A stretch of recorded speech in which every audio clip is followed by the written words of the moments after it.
Aujourd'hui, nous allons parler d'un monde plus humain, c'est-à-dire que nous avons déjà fait une conférence là-dessus, mais on va essayer d'expliquer un peu plus ce dont il s'agit. Et c'est-à-dire que pour ce monde plus humain, nous avons défini une charte, parce qu'il faut qu'il y ait un cadre pour que les choses se passent bien. Disons, il faut qu'on sache de quoi on parle, ce qu'on veut, et définir précisément à quoi on adhère en étant dans ce monde, dans ce mouvement qui veut un monde plus humain.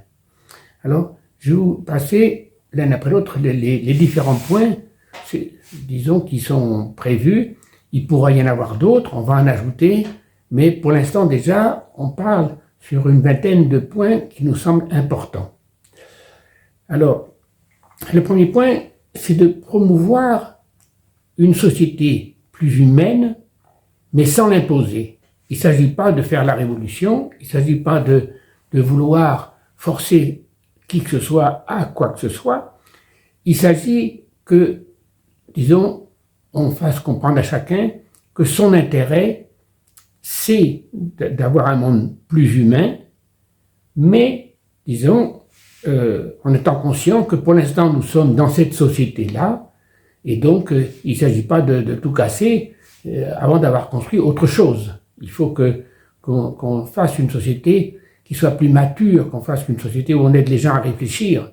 Donc, il faut rien casser avant d'avoir construit.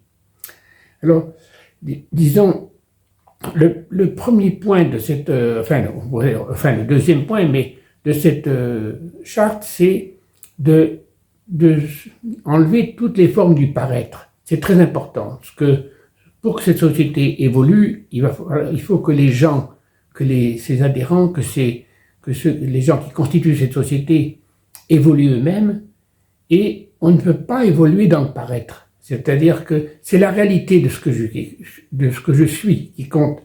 Ce n'est pas ce que je parais, ce n'est pas les titres ou quoi que ce soit, c'est ce que je suis réellement. Quelle est ma compréhension? Quels sont mes actes? Donc, toutes les formes du paraître, les grosses voitures, les trucs qui servent à rien, toute la frime, il faut l'enlever, c'est un empêchement à être. Le paraître est un empêchement à être. Donc, disons, ce qu'il faut bien comprendre, donc, c'est comprendre les limites de la société actuelle, comprendre ses travers, et comprendre qu'elle ne permet pas une évolution des individus parce que le système du rapport de force sur lequel elle est basée, le système de l'argent qui permet la force, empêche toute évolution des êtres. Donc, il nous faut impérativement comprendre que cette société-là actuelle, elle paraît évoluer parce qu'elle évolue techniquement. Mais les êtres, rien n'est fait pour que les êtres évoluent. Quand on voit toutes les guerres, quand toute la violence, tout l'égoïsme, même l'égoïsme qu'on voit actuellement de nos hommes politiques, ils ne sont pas tous mauvais, mais actuellement, ils ne donnent pas un bon exemple. Donc, il nous faut absolument comprendre que l'évolution réelle de la société, ce n'est pas une question d'évolution technique, c'est l'évolution des êtres. Quels sont les actes? Qu'est-ce que je fais? Voilà. Donc, le quatrième point, ça serait de bien veiller à équilibrer le féminin et le masculin. Une société harmonieuse ne peut pas exister avec, comme elle est actuellement, par exemple, où elle était inventée, organisée par les hommes, pour les hommes, avec des idées masculines, même avec la meilleure volonté. Il est impératif que c'est pas une question des hommes méchants et des femmes gentilles. La question, c'est que la nature est bien faite, la vie est bien faite, et il est impératif que le féminin vienne équilibrer le masculin. Si la société était faite par des femmes, le déséquilibre serait pareil. Disons, il faudrait que le masculin vienne équilibrer le féminin. Donc, il faut respecter la vie comme elle est faite. Le cinquième point, c'est se mettre au service de l'avenir, c'est être conscient que on dit qu'on aime nos enfants, on dit que si ça autre chose, mais on va leur laisser une terre déplorable, détruite, on va leur laisser une économie avec des dettes énormes et on dit qu'on aime nos enfants. Non, il nous faut absolument faire des efforts pour préserver l'avenir. Donc, nous devons être au service de l'avenir. Le point 6, c'est confier des responsabilités aux personnes compétentes. Ça dit bien ce que ça veut dire. C'est-à-dire que on ne peut pas tout savoir, on peut être compétent dans tout. Et l'histoire du pouvoir du peuple qui dirige directement, c'est une illusion. Il faut être conscient, il faut être réaliste. On ne peut pas être compétent en tout. Donc, le problème n'est pas de déléguer les choses à des gens compétents. Le problème, c'est de savoir qu'est-ce qu'ils en font. C'est pour ça qu'il nous faut qu'il y ait une évolution, que les gens comprennent, que les gens qui sont désignés soient à la hauteur, n'aillent pas là-bas pour gagner plus d'argent ou pour des honneurs. Il faut qu'ils y aillent pour défendre les intérêts du pays, pour les intérêts du peuple. Donc, alors, tout ça, ça voudrait dire, d'ailleurs, ce serait de mettre en place un régime parlementaire à condition que les électeurs soient à la hauteur de ça. Là, on touche un point très important du point faible de la démocratie. Et des fois, on remet en cause la démocratie parce qu'on en voit les inconvénients. C'est pas la démocratie qui est en cause, c'est les gens qui la constituent. La démocratie est la meilleure solution à condition d'avoir en face des gens adultes et des gens qui ont un certain désintéressement, qui voient d'abord l'intérêt commun. Donc, oui, tendre vers un régime parlementaire, mais à condition que on ait des gens matures. On le voit à l'heure actuelle, où il y a les égoïsmes de tous les bords. Quand le Premier ministre demande des efforts, tout le monde est contre lui. On veut bien des efforts si c'est chez les autres, mais pas chez nous. Donc, l'égoïsme est au niveau des électeurs et il est souvent au niveau des hommes politiques qui ne sont pas mieux que leurs électeurs. Donc, tendre vers une société plus démocratique, donc vers un régime parlementaire, mais d'abord avec une éducation des gens, une responsabilisation, une maturité. Pour l'instant, en France, par exemple, on voit que les gens ne sont pas à la hauteur de ça. On le voit, comme c'était dans la 4e République, où on n'arrivait pas à gouverner le pays, parce qu'il y avait tous les 6 mois, on changeait de gouvernement. Et c'est ce qu'on est en train de faire pour l'instant. Donc, régime parlementaire, mais à terme. Exiger dans la charte, c'est exiger la transparence de tous les comptes de l'État, qu'on sache qui gagne quoi, qui fait quoi, et où passe l'argent, que tout soit clair, que tout soit visible. Actuellement, on a des moyens avec Internet, on peut avoir un site sur Internet où on peut tout voir. Alors, certainement que quand on sait, il y a des choses qu'on peut voir, mais il y en a beaucoup qui restent occultes. Que ce soit clair. Après, il faut, pour qu'il y ait un sentiment de justice, pour que les gens soient prêts à faire des efforts, il faut que ce soit juste. Il faut que tout le monde en fasse, s'il y en a à faire. Parce que aujourd'hui, les gens ont l'impression qu'on leur demande des efforts, mais alors les hommes politiques sont très, très, très payés, très bien payés, avec des chauffeurs, avec des gardes, avec tout ça.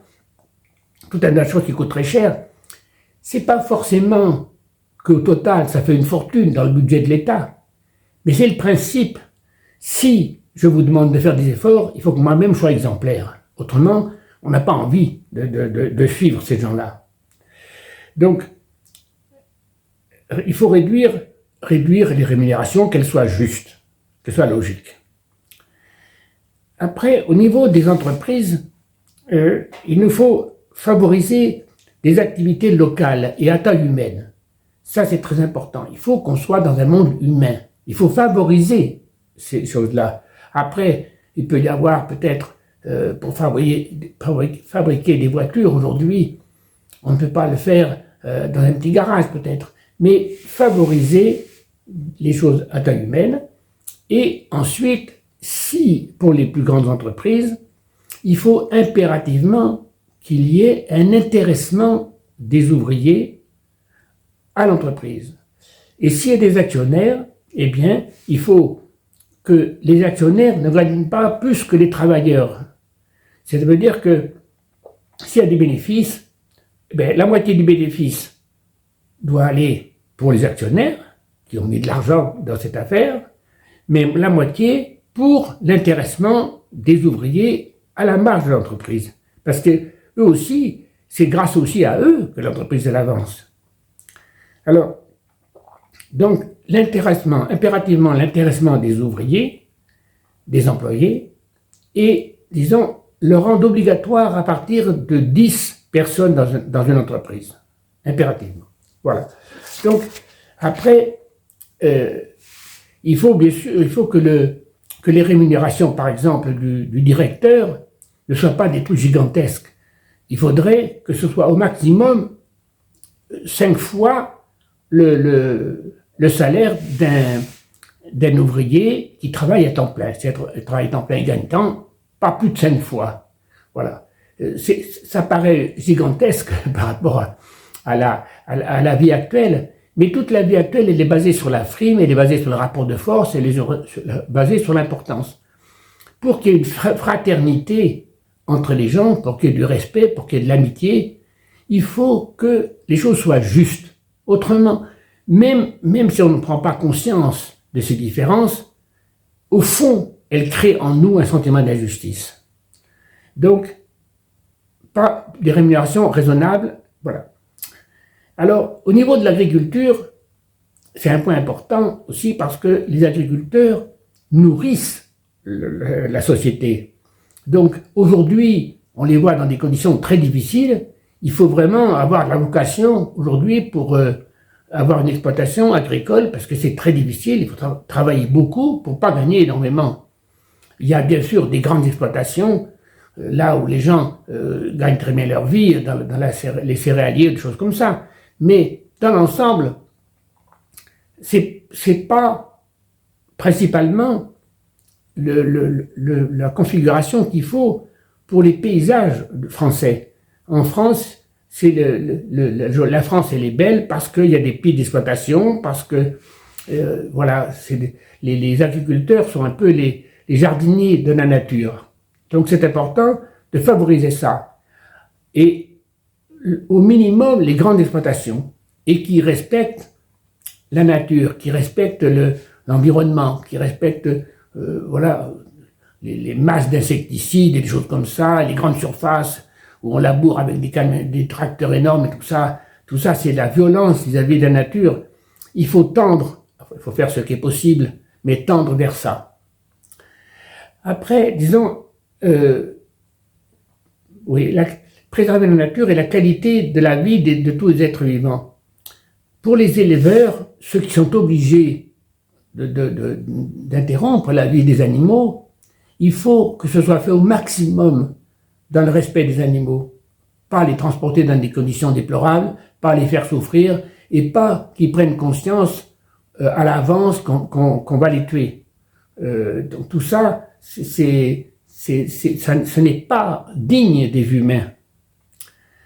Au niveau de l'éducation, développer une scolarité épanouissante favorisant le discernement. C'est-à-dire qu'il faut vraiment, il y a des tentatives par-ci par-là, positives au niveau de l'éducation, mais dans l'ensemble,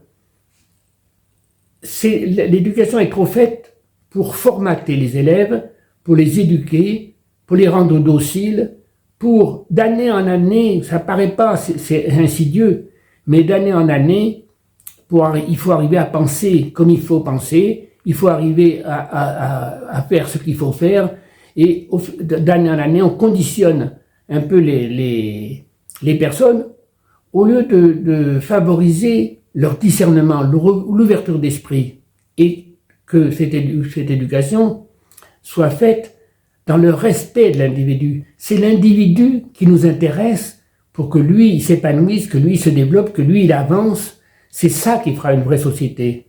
Alors que là, tout est fait, on a l'impression de favoriser la société en formatant les élèves, en les rendant dociles et tous pareils, quoi, disons, uniformisant, disons, et sans tenir compte des capacités des uns ou des autres, de la vitesse d'apprentissage des uns ou des autres. Tout est basé sur, c'est l'enfant qui doit s'adapter à une certaine façon d'éduquer et d'apprendre, alors que c'est l'éducation qui doit s'adapter au tempérament de l'enfant, à la différence. Voilà. Donc, pour la santé, disons, il faut d'abord bien sensibiliser chacun à se responsabiliser d'abord sur sa propre vie, sur sa propre santé. Bien sensibiliser sur le fait de fumer des cigarettes, de boire trop d'alcool, de fumer de la drogue, des choses comme ça. Tout ça, c'est très négatif pour la santé. Donc, la première démarche de la santé, c'est soi-même. On doit, disons, s'occuper de notre corps. On va traverser la vie avec un véhicule, notre corps, et pour ça, il faut que notre véhicule soit en bon état. C'est notre intérêt. Il y a une inconscience complète, là, à faire n'importe quoi, à détruire abîmer son corps. Donc d'abord, bien prendre ses responsabilités. Ensuite, se soigner au maximum avec des médecines douces qui n'abîment pas le corps. Et après, disons, s'il faut utiliser de l'allopathie, il ne faut pas être sectaire en rien. Il y a des situations où il n'y a que l'allopathie qui est efficace. On sait bien que les médicaments ou les interventions sont très prenantes, très marquantes, affectent éventuellement la santé. Mais il vaut mieux, disons, prendre ces choses-là que de mourir. Donc, mais seulement quand c'est nécessaire. On sait que la médecine allopathique, elle abîme le corps, elle a un impact sur le corps, mais des fois, elle est nécessaire. Alors, il faut l'utiliser, mais seulement quand elle est nécessaire. Voilà. Autrement, disons, au niveau de l'information, il faut bien sensibiliser chacun à, disons, bien s'informer, bien se méfier aujourd'hui. Il y a beaucoup de ce qu'on appelle les fake news, c'est-à-dire des mensonges et des choses qui sont inventées. Il faut bien développer son discernement. Alors, bien sûr, dans une société plus évoluée, il deviendra anormal de dire des mensonges délibérés, comme c'est aujourd'hui le cas. On invente des histoires qui sont complètement, on s'en fiche, après on s'aperçoit que c'est faux, mais ça ne fait rien. Les gens les ont lus, ils ont acheté, c'est bon. Donc ça c'est indigne de la dimension humaine. Il nous faut à la fois des lecteurs qui aient du discernement, mais à la fois des rédacteurs, des journalistes, qui aient une éthique pour, disons, faire une qualité de produit. Quelle que soit notre activité, si nous voulons évoluer nous-mêmes, nous devons développer notre éthique. Si je suis charcutier, que je fasse de la bonne charcuterie. Si je suis maçon, que j'essaie de bien faire mon travail. Et si je suis journaliste, que j'essaie de bien informer les gens pour les aider, pas pour les tromper, pas pour vendre plus de produits, pour les aider à bien comprendre. C'est très important pour eux, mais c'est très important pour celui qui fait ça aussi. Nous devons comprendre que les choses ont toujours un impact sur nous, et si nous nous conduisons mal, au fond de nous, il y a quelque chose qui le sait. C'est-à-dire, au fond, on ne peut pas s'aimer si on se conduit mal, et si on le sait qu'on se conduit mal. Quand on pense qu'à gagner de l'argent en marchant sur tout le monde, en méprisant les gens, en abusant, au fond de nous, il y a quelque chose qui le sait. Parce que les humains, on est fait pour se rencontrer, on est fait pour s'aimer, on est fait pour échanger.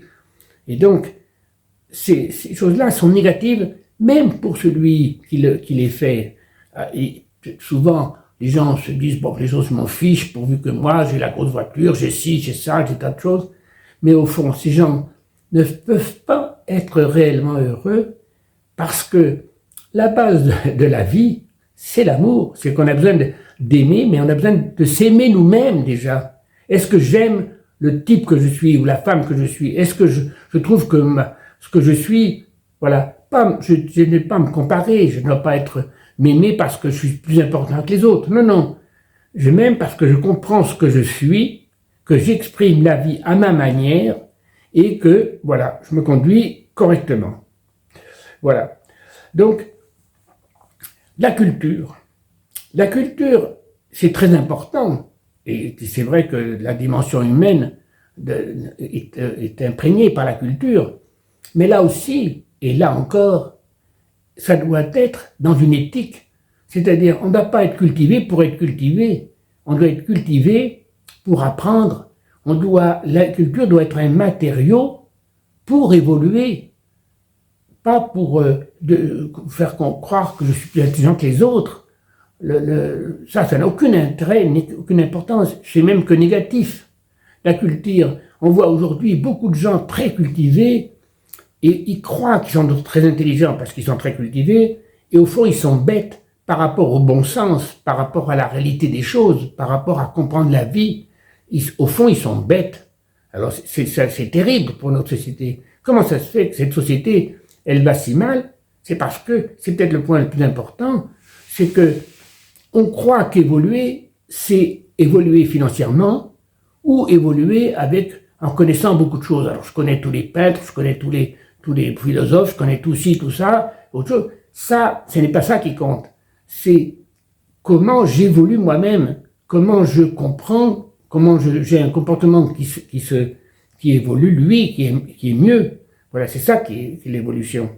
Donc, attention à la culture. Bien sûr, elle est très importante, mais il faut une culture pour aider les êtres humains à comprendre et à évoluer. Voilà. Et puis, bien sûr, l'art. L'art est une nourriture de l'être. L'art est très important, mais l'art véritable. Parce qu'on voit aujourd'hui, quand des gens, parce qu'on va dire c'est des grandes gueules, comme on dit, ils sont très réputés, ils vendent des tableaux très chers, alors que ce qu'ils font n'est pas extraordinaire. Donc, et on voit par contre des gens qui sont des vrais artistes, vraiment des gens qui peuvent faire des belles choses et qui vivent dans la misère parce que personne ne s'occupe d'eux parce qu'ils sont modestes. Non, non. L'art véritable, vraiment la recherche du beau. La recherche du beau est nécessaire pour les humains. La rencontre avec le beau est une nourriture, mais à condition que ce soit du vrai. Voilà. Alors, encore un point, les croyances. Alors, disons, notre démarche, elle se veut laïque. Ça veut dire que on n'est pas contre le fait, à ce stade, après chacun peut avoir son idée sur les croyances, sur les religions, sur tout ça, mais à notre stade, on ne se pose pas la question, chacun a le droit d'avoir ses croyances, ou de ne pas être croyant, ou d'avoir une spiritualité libre, hein, comme on voit quand même de plus en plus, un peu des gens qui n'adhèrent plus à des croyances de ce qu'ont affirmé les religions, mais qui à la fois, comprennent, ressentent qu'il y a bien une force, quelque chose, quelque part. Donc, on accepte tout le monde, ou ceux qui croient qu'il n'y a rien, mais cette démarche, cette dimension-là doit être quelque chose de personnel. C'est-à-dire que au niveau du mouvement, au niveau de l'État, on ne doit pas se référer à aucune religion ou à aucune référence de cet ordre. Chacun, c'est du domaine personnel. Voilà, donc j'espère que c'est un peu plus clair et que cette conférence pourra aider à bien comprendre. Merci, au revoir.